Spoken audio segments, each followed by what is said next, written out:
Uma boa noite a todos, aos irmãos encarnados que estão aqui, aos encarnados que também estão nos seus lares e aos desencarnados que estão tanto aqui como também estão nos nossos lares.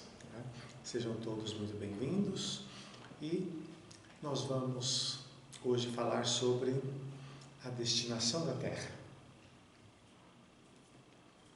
ou se preferirem, a destinação da Terra e da sua humanidade. Tá? Mas antes de nós falarmos sobre isso, vamos fazer a nossa prece de abertura. E assim nós convidamos a todos os irmãos e irmãs, encarnados e desencarnados, para juntos nos voltarmos a Deus.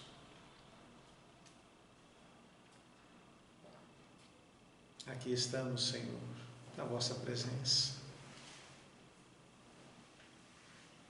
através deste Evangelho, este legado de Jesus, através do qual Ele nos ensinou os melhores caminhos para que possamos chegar até vós. É dele o ensinamento, que ele é o caminho, a verdade e a vida. E que ninguém vai até vós, senão por meio dos seus ensinamentos. E é no entorno dos seus ensinamentos que nós aqui nos reunimos nesta noite. Senhor Jesus,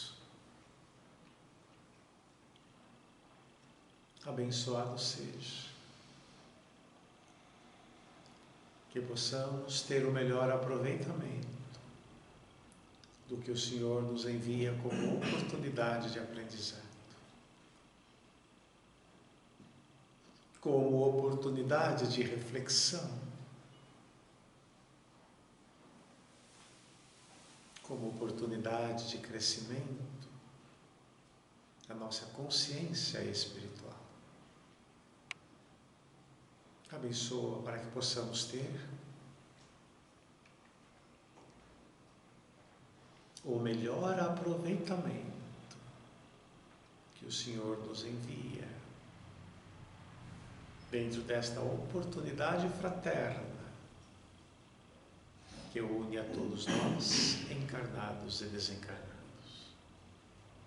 E assim confiantes em Teu nome, Senhor Jesus, nós humildemente pedimos a permissão para podermos dar por início a nossa reunião,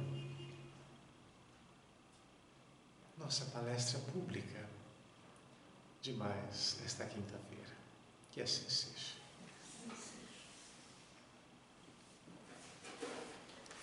Bom, meus amigos, esse tema que nós escolhemos hoje, na verdade, nós poderemos encontrar a referência dele no Evangelho segundo o Espiritismo, capítulo 3.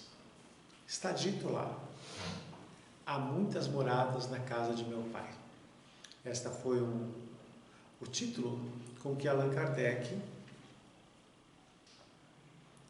ele denominou este capítulo, onde ele fala sobre diferentes aspectos de uma passagem que nós vamos encontrar no Evangelho de João, onde ele diz assim, João capítulo 14, versículos de 1 a 3.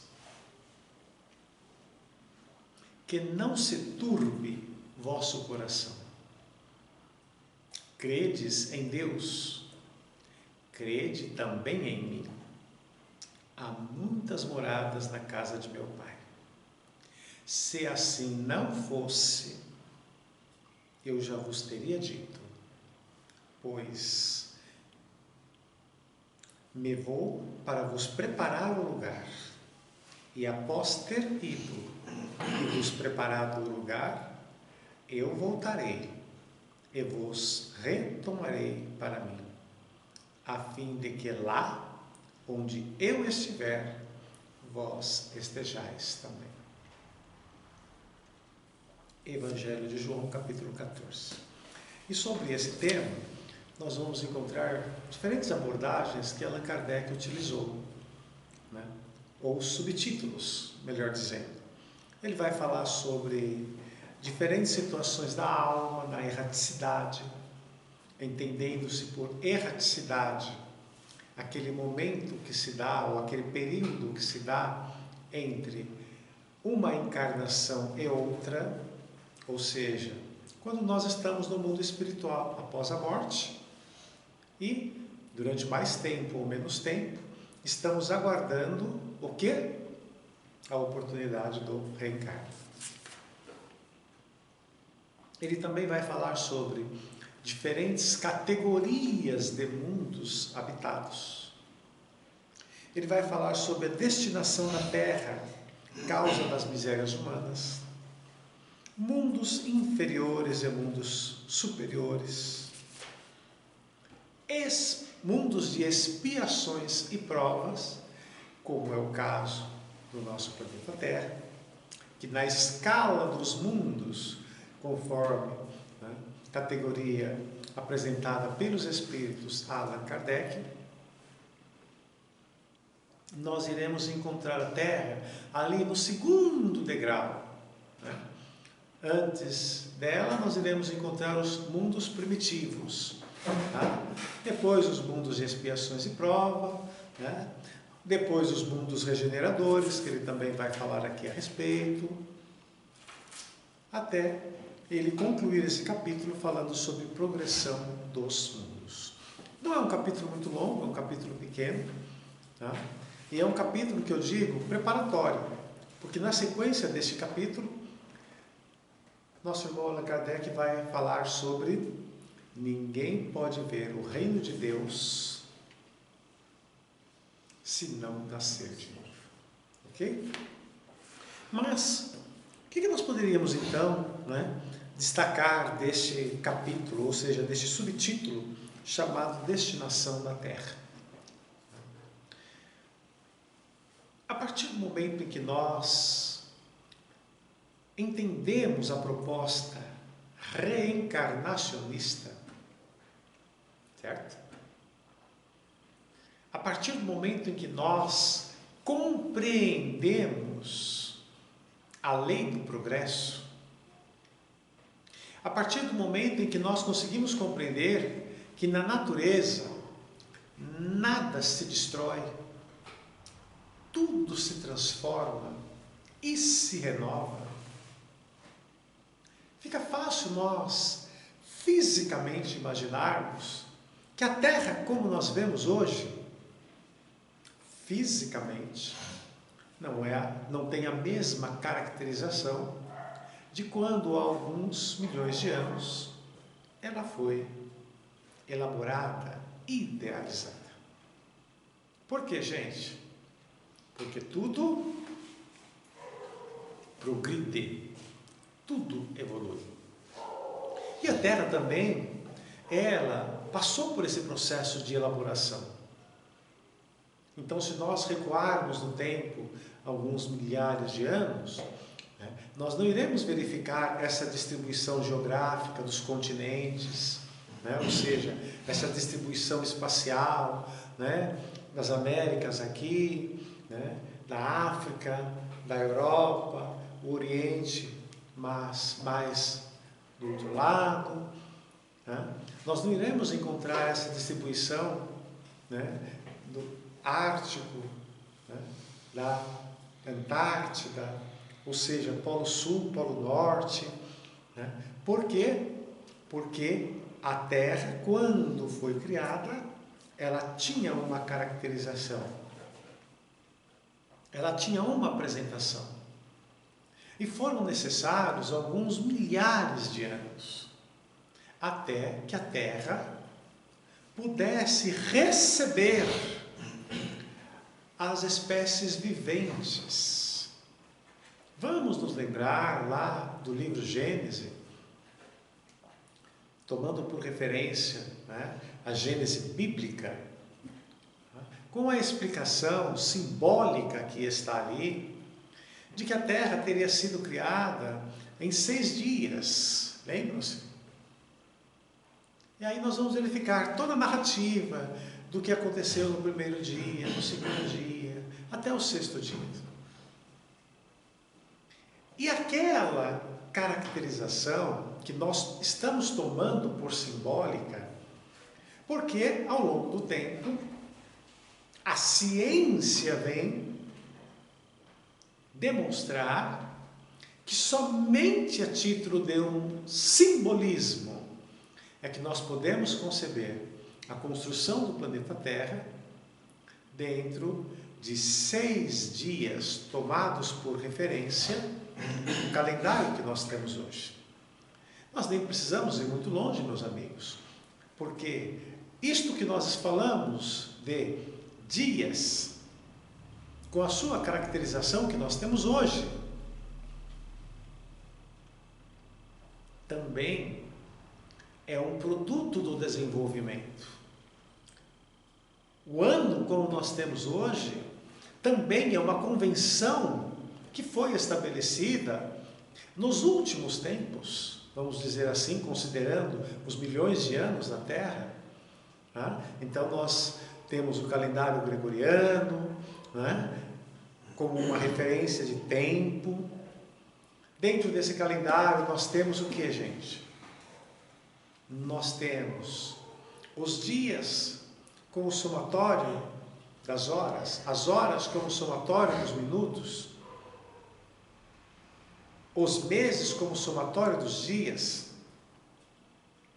o ano como somatório dos meses, mas tudo isso como uma convenção, como a demonstrar que todos nós, ou seja, tudo na natureza, obedece a uma regulação temporal, para que se possa consolidar as construções.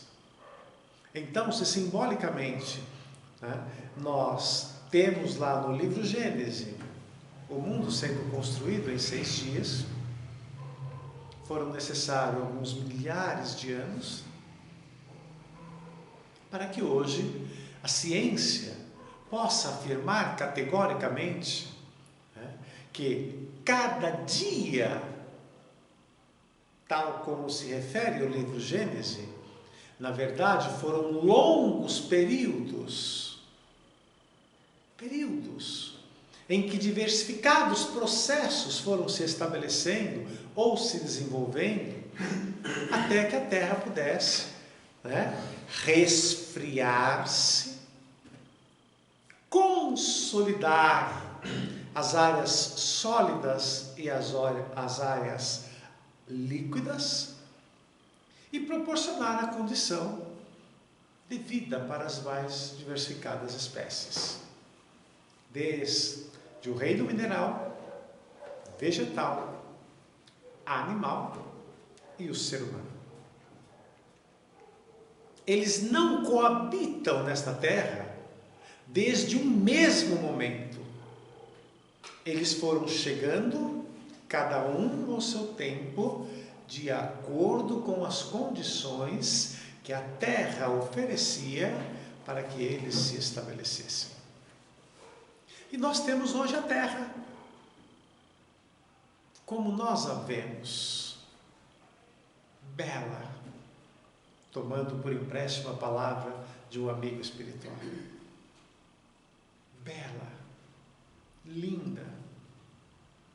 Que em que pese a sua posição na escala dos mundos, ela retrata a obra do Criador. E toda a obra do Criador reflete o seu esplendor. Mas o que é a terra para nós, meus amigos? Já pensaram? Para uns é uma escola, aonde nós aqui chegamos como uma oportunidade de aprendizado. Outros dirão que ela é um grande campo de trabalho. onde todos nós estamos aqui através do trabalho,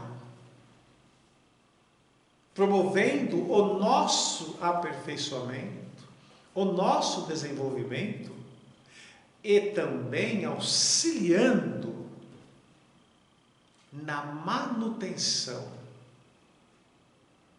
deste lugar que nós recebemos como nossa morada.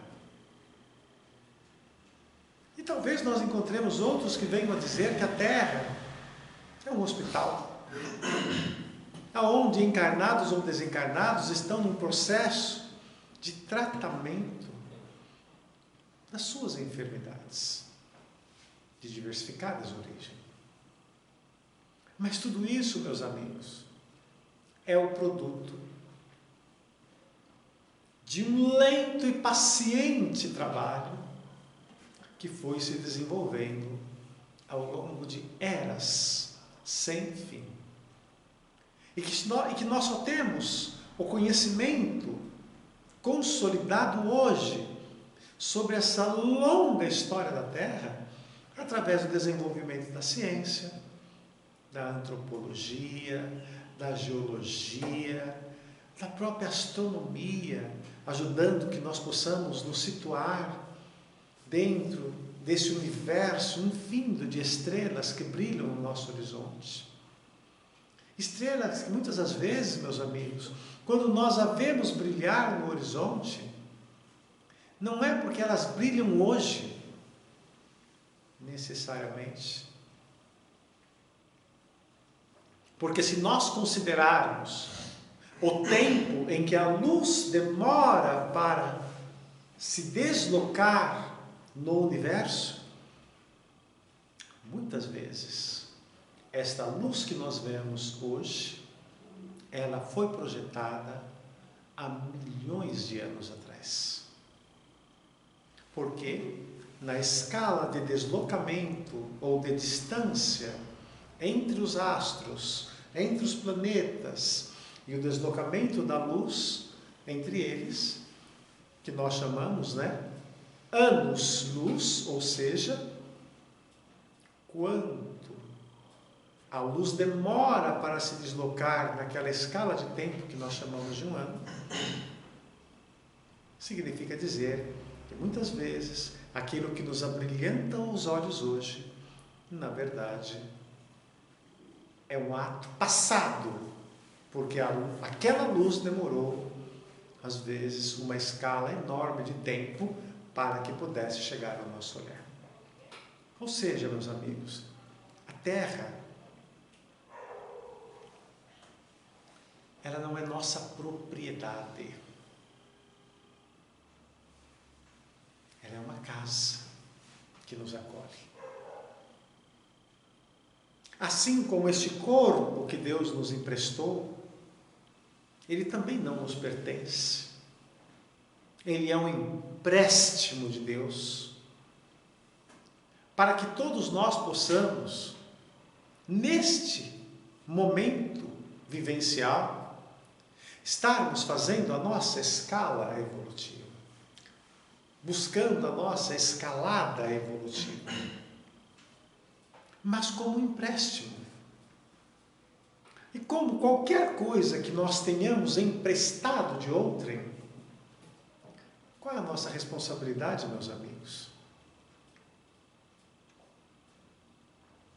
Se não zelar pelo que recebemos, pela terra que nós recebemos e pelo corpo físico que nós recebemos. E aí nós nos perguntaríamos, mas se Deus é o Criador de todas as coisas, Ele jamais deixaria que acontecesse nada que pudesse destruir a sua própria criação. E aí, meus amigos, nós devemos tomar o cuidado para não nos arvorarmos em intérpretes de uma palavra de Deus, nós às vezes não conhecemos o suficiente.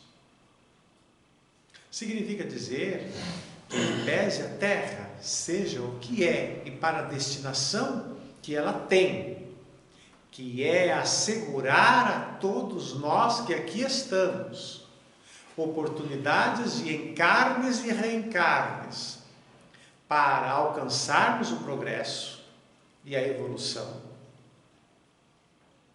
Em que pese tudo isto, nós não devemos esquecer que nós somos responsáveis pelas nossas ações sobre ela.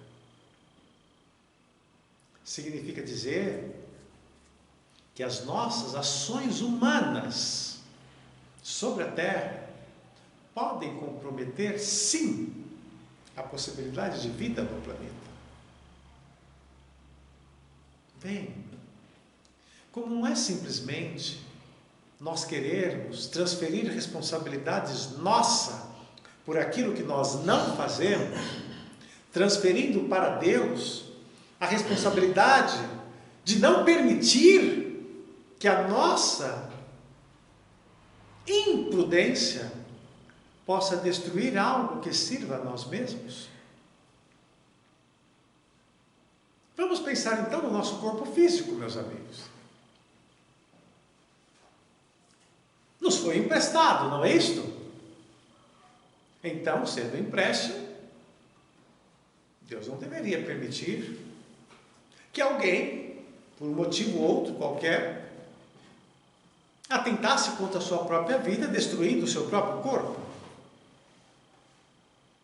Também não deveria permitir, sendo Ele o nosso Pai, Criador, soberano, não deveria permitir que nós, pela nossa imprudência, comprometêssemos a nossa saúde ao ponto de, eventualmente, mesmo não pretendendo morrer, mas que a morte acabasse se tornando uma consequência. Mas por que Deus permite tudo isso? Ele permite, meus amigos, porque todos nós, como seus filhos, nesse nosso processo de elaboração e desenvolvimento da consciência. O que é o desenvolvimento da consciência? Não é conhecimento simplesmente. Uma pessoa pode ter conhecimento, mas não ter consciência. Ela pode conhecer sem compreender.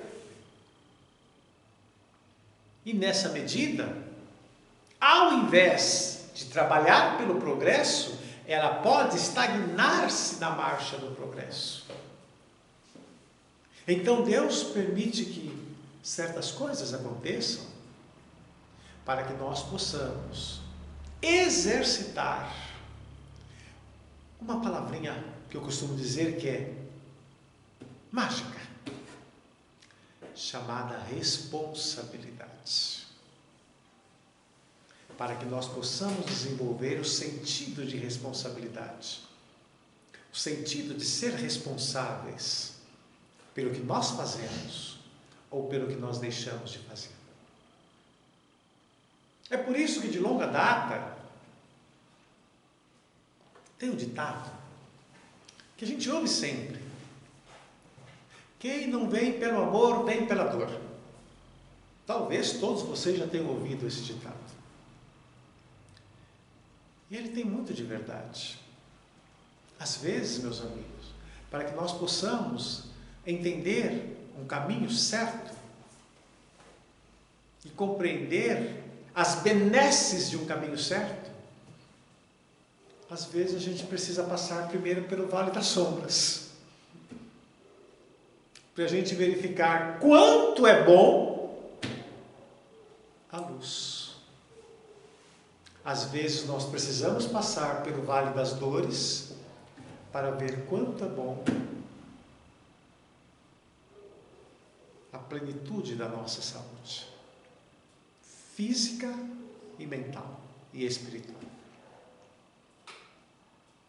Então isto significa, meus amigos, que todos nós somos responsáveis por aquilo que nós fazemos com esta terra. Ela é uma casa que Deus nos empresta. Vamos pensar na nossa própria casa. Nós não temos que ter os cuidados de manutenção com ela,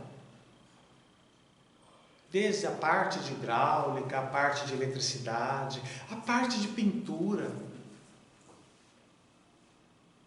Se nós não tivermos esses cuidados, quando passam-se os anos, em algum momento, esta casa estará tão deteriorada pelo tempo, que não proporcionará mais condições para que a gente viva nela. Vem. A terra é diferente? Não. A terra é igual. Se nós não tivermos o cuidado com ela, ela de fato pode se tornar um local que não atenda mais ao propósito de servir como morada para que todos nós possamos estar encarnando e reencarnando em busca do nosso progresso e da nossa evolução. Mas por quê? Porque Deus quis? Não. Pelas ações imprevidentes que nós todos nos fazemos responsáveis. E aí é uma coisa, algo muito interessante, que se chama-se coletividade. Até algum tempo atrás, discutia-se que o grande risco para a vida na Terra são os poucos países, que não passam de 7, que detêm tecnologia nuclear e que têm armamento suficiente para destruir a Terra N vezes, se todos começarem a tirar o que tem nas suas mãos uns contra os outros. Ou seja, é tanta tecnologia capaz de destruir a Terra e todas as condições de vida, que ficou muito fácil nós todos justificarmos que somente eles seriam responsáveis por acabar com a vida na Terra. Não é isto? Mas isto é verdade? Não é verdade. Todos nós detemos uma parcela de responsabilidade por aquilo que nós fazemos e que no somatório de todas as ações humanas podem destruir igualmente as condições de vida na Terra. É o que nós ouvimos tanto falar hoje sobre aquecimento global. Tem gente que acha que não é verdade, que isso aí é uma lenda, fantasia. Agora, gente, pergunto, vocês acham que porque alguns não acham que isso é verdade e que isso é fantasia, vai mudar a realidade? Está aí a olhos nus para todos nós vermos como o clima de fato está mudando a olhos nus. Não vai muito tempo, gente. Nós aqui na cidade de São Paulo nos chamávamos, São Paulo da Garoa. Gente, eu não sei para onde foi a garoa, mas eu sei que está muito difícil encontrar com ela nos últimos tempos. E no lugar dela, nós temos uma cidade tão quente como qualquer outra das regiões norte e nordeste. Nós temos mesmo das regiões mais periféricas ao sul do Brasil, predominantemente fria há tempos não muito distante, temperaturas na casa dos 40 graus. Nós temos em lugares que antes eram verdejantes e hoje começam a se tornar desérticos. E não sou eu que estou dizendo, é a ciência quem está falando. A gente imagina o deserto lá no Saara, lá na África. Não, gente, nós já temos regiões no Brasil desérticas. pela mudança do clima. E todos nós, em alguma medida, somos responsáveis por isto. Porque todos nós podemos contribuir para avançar esse processo de aquecimento ou contribuir para mitigar os seus efeitos. Significa dizer, meus amigos, que hoje a maior preocupação que nós temos, ou deveríamos ter, não é em relação aos países que detêm tecnologia nuclear. É em relação a todos aqueles que, mesmo não tendo tecnologia armamentista nenhuma, mas que deixam de fazer o seu dever de casa, no sentido de cuidar desta terra, para que ela não se superaqueça e atinja um ponto que se torne irreversível os desequilíbrios na natureza. Não nos esqueçamos, meus amigos, que as grandes transformações que a Terra sofreu em tempos distantes, até para que as espécies animalescas dos dinossauros, aqueles seres gigantescos, desaparecessem, não foram provocados pelo homem. Foram efeitos que atendiam a uma providência, porque nós não poderíamos estar vivendo nesta terra com aqueles mesmos animais. Então, em alguma medida, eles teriam que desaparecer. Mas hoje, meus amigos, cabe a nós, seres humanos, e está nas nossas mãos, preservar as condições de vida nesse planeta. Porque senão, não fará diferença ter armamento ou não. Simplesmente, a própria natureza dará a resposta para as nossas imprevidências. Então, Deus não nos deu uma terra para que nós fizéssemos dela aquilo que nós bem quisermos, apenas pensando nos ganhos econômicos, financeiros e produtivos. A terra tem condição de produzir alimento para toda a humanidade encarnada.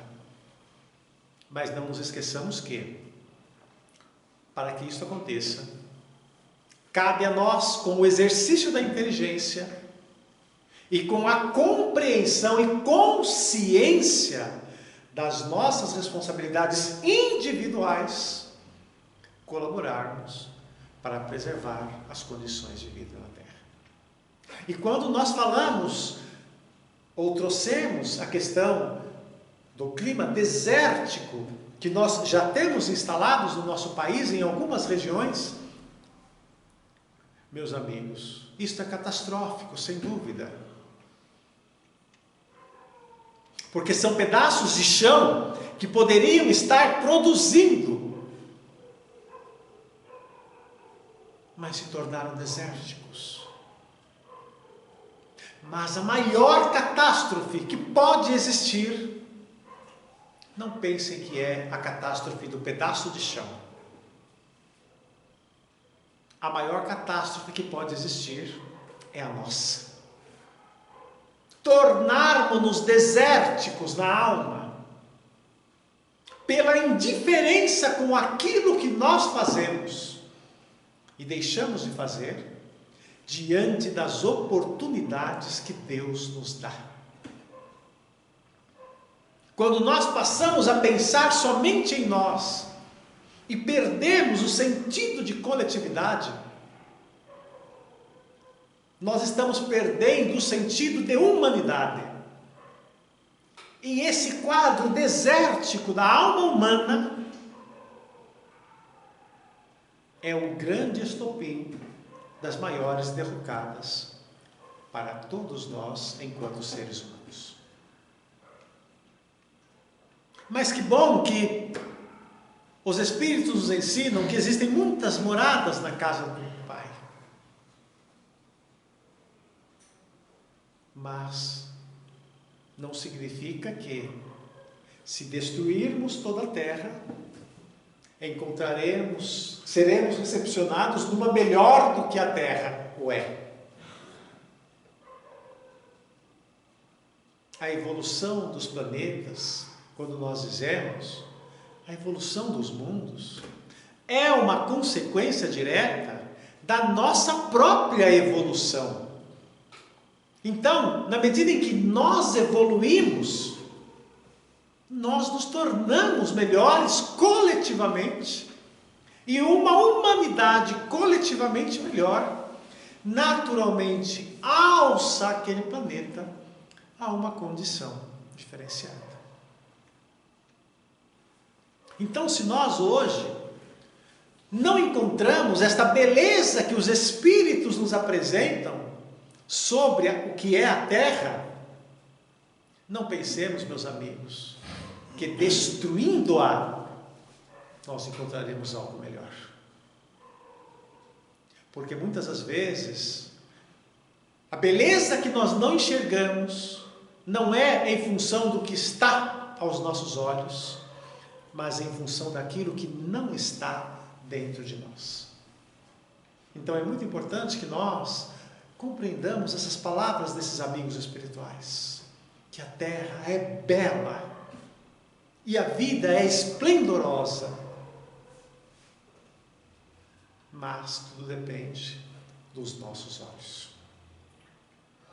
Então, se a nossa vida não está bela como a terra, e se nós não vemos esta beleza diante de tantas mudanças, de tantos sofrimentos, desastres, catástrofes, compreendamos que muitos desses eventos fazem parte da necessidade de transformação da Terra e da nossa própria necessidade de autotransformação de nós mesmos. Mas todos nós não devemos contribuir por ações individuais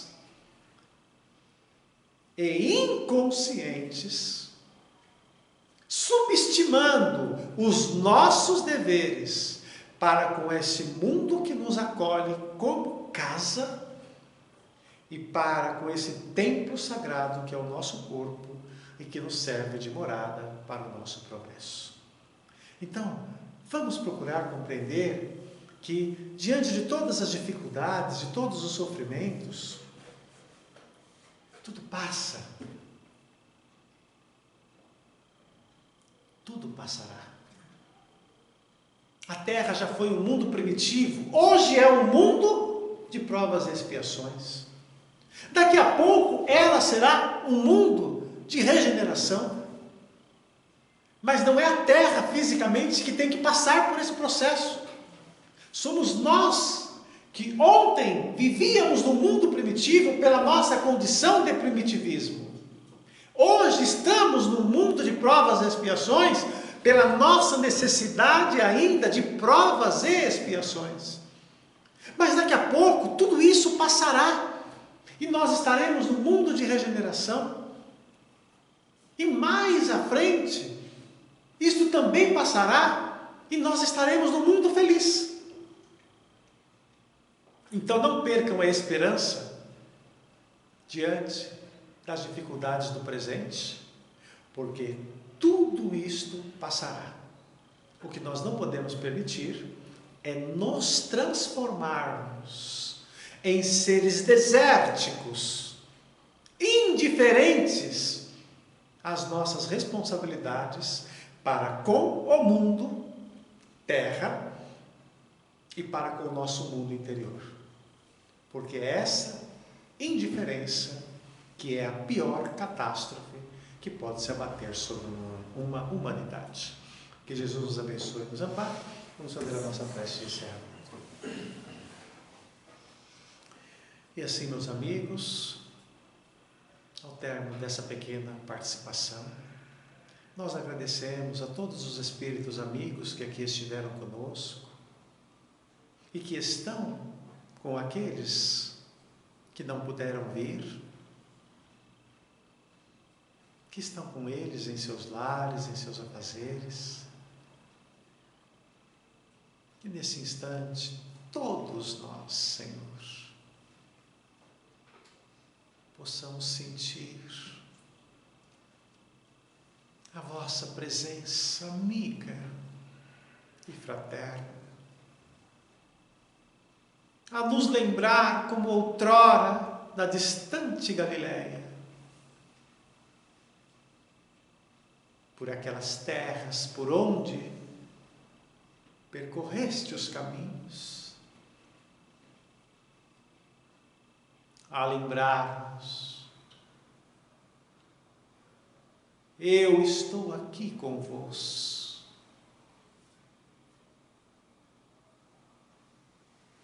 Lembremos das palavras de Jesus: eu vou à frente para preparar-vos o caminho, para preparar-vos o lugar. E nós aqui estamos à espera de vós.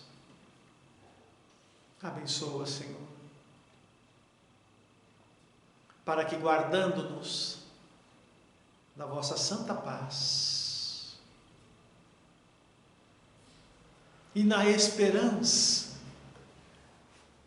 nós jamais desanimemos